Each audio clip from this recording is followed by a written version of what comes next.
Hey everyone, thanks for tuning in to today's episode of Canal Days, what life was like in the industrial Connecticut River Valley. As always, I am your host Carrie, along with my co-host, founder of the Historical Tours of Greater Holyoke, Robert Comoon. Our Canal Days series explores historic sites through Massachusetts with Robert's expertise of the state's history as our personal guide.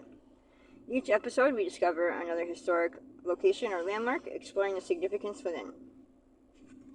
In today's episode, we'll be exploring the Chicopee Public Library, located in none other than Chicopee, Massachusetts.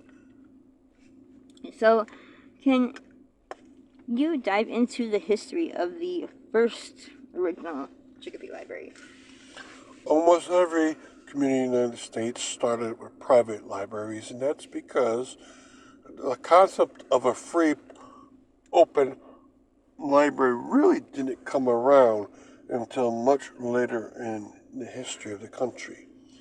And so thus, like in Philadelphia, you'd have a private library where you can get a subscription and you can lend out books. And other libraries, such as fraternal groups had, would also be quite available. So books were quite available. Now, you're talking about Chicopee, Massachusetts, and the first private library came around the year 1846. It was called the Cabot Institute, and it was in the center of what would be called Chicopee Center, but at that point, it was still part of Springfield. That was up to 1848. So you had the agitation to become a town or city out of Chicopee for a long time, and one sign that something must be going on, they got their own library, even though it was a private library. And from there, it would grow and grow. And the institute was called the Cabot Institute again, and they held their books at what was called Cabot Hall. Now, this might have been what was later called Cabot House, across the street from the Chicopee Town Hall, which is now called the Chicopee City Hall. So that was the start. And what became of the first library and replaced the original? Okay, so the second library within Chicopee was in 1872. The library was now moved into the brand new Chicopee Town Hall. Chicopee had become a town in 1848, and it would get its own town hall in 1872. That is the present Chicopee City Hall. So the library had finally a new home, and it was truly well developed. It was in one or two rooms. Along the way, that private library that was across the street from Chicopee Town Hall had developed from a private library to a public library.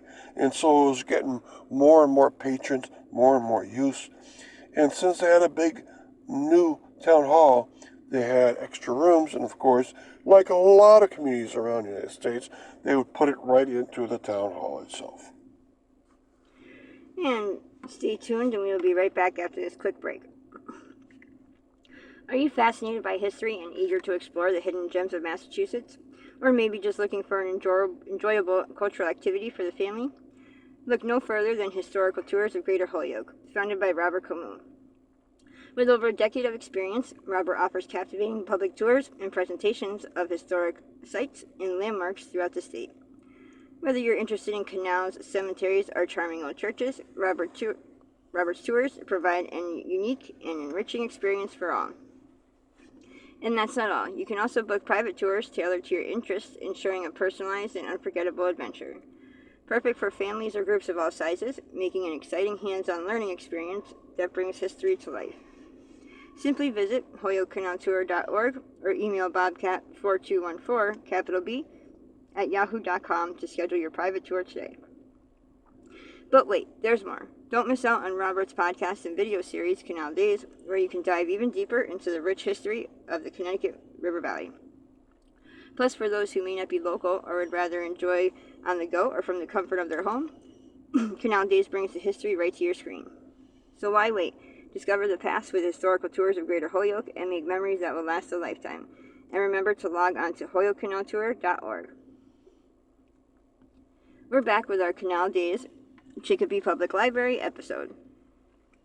So, can you describe the third library structure that became the Chicopee Library? Okay, next to this Chicopee Town Hall, there was a former house, and even at that, a former bank. It was the same structure. Now, in the year 1890, Chicopee left being a town and went to being a city. Its population was growing even higher. It had more demands upon space within the Chicopee Town Hall and moved to City Hall now. And so the library could not stay within Chicopee Town Hall, City Hall. It had to move. Well, it moved right next door. And it moved there in 1890. And this would be the place where the original Cabot Bank was located.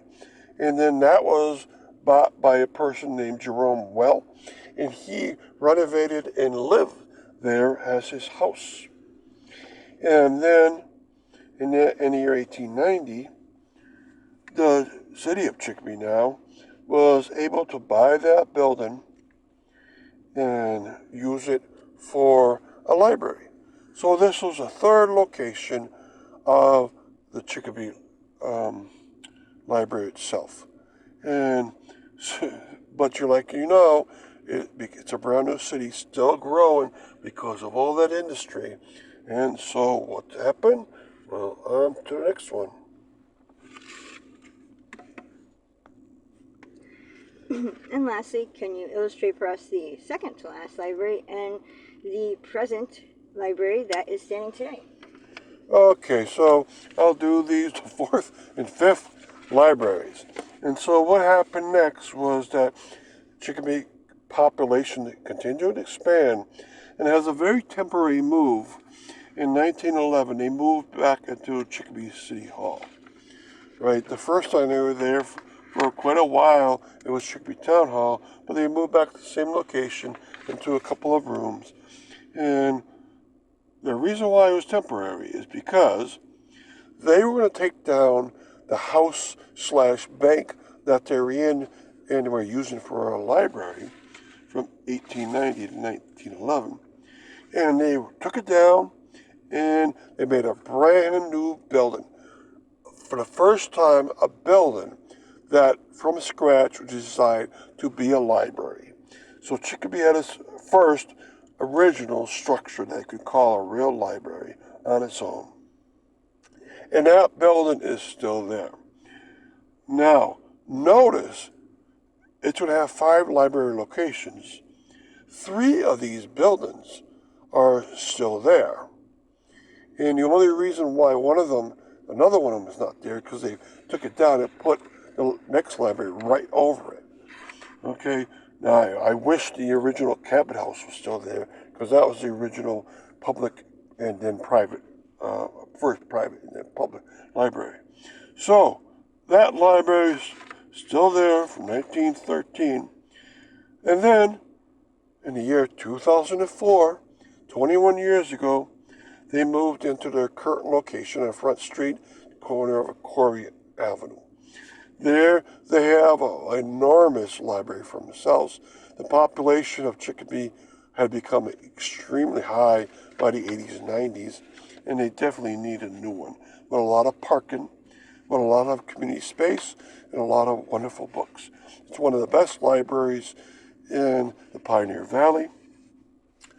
It's on a place that used to be a quarry of rocks, owned by Charles McClellan, and he was the master mason who designed the walls for the Chicopee Falls Canal, the Chicopee Center Canal, and for the Holyoke Canal. He also designed many houses around Chicopee Center, maybe up to 200 different homes. And so you're in a very historic location now. And it could also be called the Emily Partrica Library or the Chicopee Public Library. So that's the history, 5 locations, many of them still around, and Last year, in the year 2024, there was a presentation at Chicopee Library about these many locations given by another person. So try to catch that history and catch my webpage, which has written history, pictures, and videos, and of course this podcast. For tuning in to Canal Days and today's episode on the Chicopee Public Library and joining us on our journey through the rich history of the Connecticut River Valley. We hope you enjoyed uncovering some of the hidden gems and fascinating stories that shape our past and the state of Massachusetts. A special thanks to Robert Comu, founder of the Historical Tours of Greater Holyoke, for sharing his passion and expertise with us. Remember, you can find more information about Robert's tours, book private tours, and explore the Canal Days video and podcast series at holyokecanaltour.org. And if you enjoyed today's episode, please like, comment, and share. We'd love to hear your thoughts and suggestions for future episodes. Until next time, keep exploring and discovering the history that surrounds us. Thanks for listening, and don't forget to tune into our next episode of the Highland Baptist Church